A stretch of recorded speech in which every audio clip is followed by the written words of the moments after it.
अच्छा, और लोगों से जानते हैं, नाम क्या आपका? मैं दीपक अबू, करोलबाग विधानसभा। पानी का बिल सही आ रहा है या गलत आ रहा है? नहीं, पानी के बिल बहुत बड़े हुए आ रहे हैं और जनता जो है बहुत परेशान है पानी के बिलों को लेकर। पहले कोरोना ये क्यों आ रहे हैं?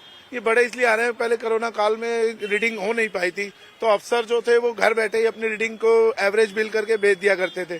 लेकिन जब वही समय आया और बाद में कोरोना खुलने के बाद लगभग 1 साल के बाद तो वही रीडिंग उन्होंने दोबारा करके और 3 से 4 गुना बिल बढ़ाकर जनता को थोप दिए हैं।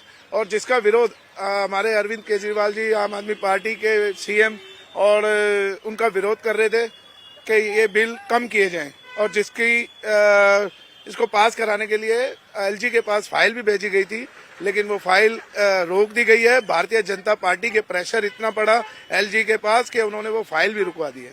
आम आदमी पार्टी आरोप लगा रही है कि बीजेपी अफसरों पे दबाव डाल रही है और दूसरी तरफ कह रही है कि हम वन टाइम सेटलमेंट स्कीम लेके आना चाह रहे हैं। क्या लग रहा है आपको इन सारी चीजों को देख करके आम नागरिक के नाते? नहीं, मुझे ऐसा लगता है कि अगर वो चाहती तो वो पहले ही अरविंद केजरीवाल ने फाइल दी थी एलजी के पास, तो वो साइन करते और इसको आगे प्रोसेस में लाते।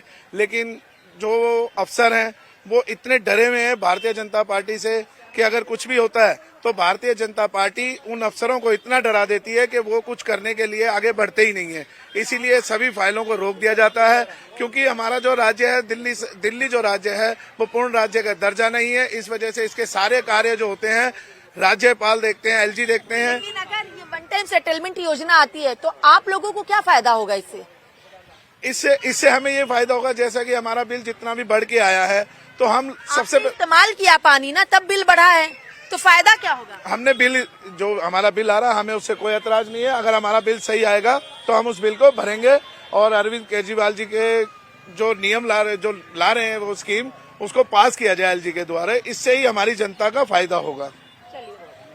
सर, क्या लग रहा है आपको कि ये